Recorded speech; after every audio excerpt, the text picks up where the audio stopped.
Hello guys, it's me Muniba and welcome to Muniba's kitchen. तो जैसे जैसे सर्दियों के दिन आगे बढ़ रहे हैं, मैं आपके लिए ला रही हूँ बड़े ही मज़े के गर्मा गर्म सूप। तो आज का सूप है क्रीमी कॉलीफ्लावर सूप। हर घर में इस्तेमाल होने वाली गोभी जो कि इजीली मार्केट में अवेलेबल होती है। तो जल्दी से रेसिपी स्टार्ट करते हैं। तो सबसे पहले अपने कुकर में डाल लेते हैं 5 टेबल स्पून वेजिटेबल ऑयल। आप यहाँ बटर का इस्तेमाल भी कर सकते हैं। उसके बाद बारीक कटी हुई दरमियाने साइज की एक प्याज और 3 से 4 लहसुन के जवे अच्छी तरह से पिसे हुए। अच्छा, मैं ये काम कुकर में कर रही हूँ, लेकिन अगर आप चाहें तो अपने घर के किसी भी पैन में इसे बना सकते हैं। रिजल्ट बिल्कुल वैसा ही आएगा जैसा कि मेरे कुकर में बनाने का है, तो इसे देख के परेशान मत होइएगा। तो जैसे ही हमारे अनियन सॉफ्ट हो जाएं और पानी छोड़ दें, तो हम ऐड कर लेते हैं 1 कप बारीक कटी हुई गाजर, 1 ही कप बारीक कटी हुई सेलरी और आधी सी गोभी, 1 टीस्पून ओरेगनो और 1 टीस्पून ही थाइम ऐड करके इसको अच्छी तरह से हिला लेते हैं। ये दोनों हमारे सूप को बड़ी प्यारी सी खुशबू दे देंगे। इसके बाद ऐड कर लेते हैं कुछ सॉल्ट और ब्लैक पेपर।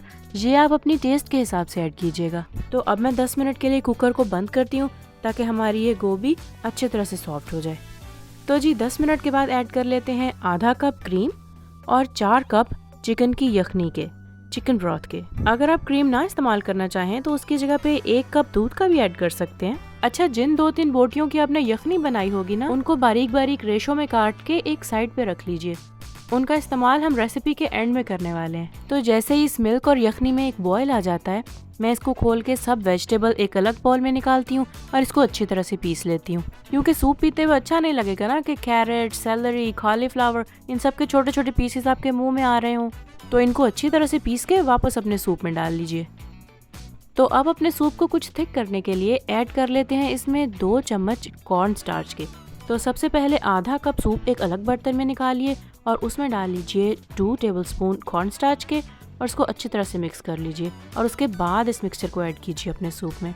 अगर आप ये कॉर्न स्टार्च डायरेक्ट अपने सूप में ऐड कर देंगे तो ये छोटे छोटे पीसेस में कन्वर्ट हो जाएगा और सूप पीते हुए मुंह में आएगा, जो कि बिल्कुल अच्छा नहीं लगेगा। तो आगे बढ़ते हैं और ऐड कर लेते हैं इसमें 1 कप श्रेडेड चिकन। ये बारीक लंबाई में कटा हुआ चिकन है जो कि हमने यखनी से अलग करके रखा था। अच्छा, अगर सूप की बात करें तो सर्दियों की रातों में डिनर के बाद सूप पीना बहुत अच्छा लगता है। और मैं पहले आपके साथ चिकन कॉर्न सूप की रेसिपी भी शेयर कर चुकी हूँ और ब्रोकोली एंड चेडर सूप की भी, जिनकी रेसिपी का लिंक मैं नीचे डिस्क्रिप्शन बॉक्स में भी दे रही हूँ और ऊपर आई बटन में भी। आप इस पे क्लिक कीजिए और बड़े ही मज़े मज़े के सूप घर पर तैयार कीजिए। तो वापस आते हैं अपनी रेसिपी की तरफ और इसको मज़ीद खुशबू देने के लिए ऐड कर लेते हैं कुछ फ्रेश बेसिल लीव्स और आधा कप श्रेडेड चेडर चीज़। ये चीज़ हर एक की अपनी चॉइस होती है। अगर आपको चीज़ अच्छा लगता है तो ऐड कीजिए, वरना नहीं ऐड कीजिए। ये बिल्कुल ऑप्शनल है। अगर आप अपनी पसंद की कोई और चीज़ इसमें ऐड करें तो प्लीज़ मुझे कमेंट्स में ज़रूर लिखिएगा। तो अब हम इसे 5 से 6 मिनट के लिए अच्छी तरह से हिलाते जाएंगे ताकि हमारा चीज़ इसमें मेल्ट हो जाए। और उसके बाद इसे हल्की आंच पे कवर करके रख देते हैं तकरीबन 10 मिनट के लिए। तो मेरा कॉलीफ्लावर सूप सर्व करने के लिए तैयार है, लेकिन उससे पहले मैं ऐड कर लेती हूँ इसमें कुछ लेमन। इसको अच्छी तरह से मिक्स कर लेते हैं और एंजॉय करते हैं अपनी फ्रेश गार्लिक ब्रेड के साथ। अगर ये गार्लिक ब्रेड आप घर पे बनाना चाहते हैं तो मुझे कमेंट्स में ज़रूर लिखिएगा। ये सूप मैंने 6 से 7 सर्विंग्स के हिसाब से बनाया है। अगर आप ज़्यादा बनाना चाहते हैं तो रेसिपी को डबल कर लीजिएगा। तो हमारे सूप में चिकन भी है और वेजिटेबल भी, क्योंकि बच्चे बाज़ औक़ात सब्जियां खाना पसंद नहीं करते।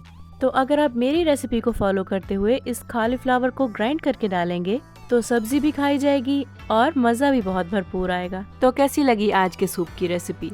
आई होप आपको पसंद आई होगी। तो वीडियो को लाइक कीजिएगा, चैनल को सब्सक्राइब कीजिएगा। मिलती हूँ आपसे नेक्स्ट रेसिपी के साथ। Bye bye.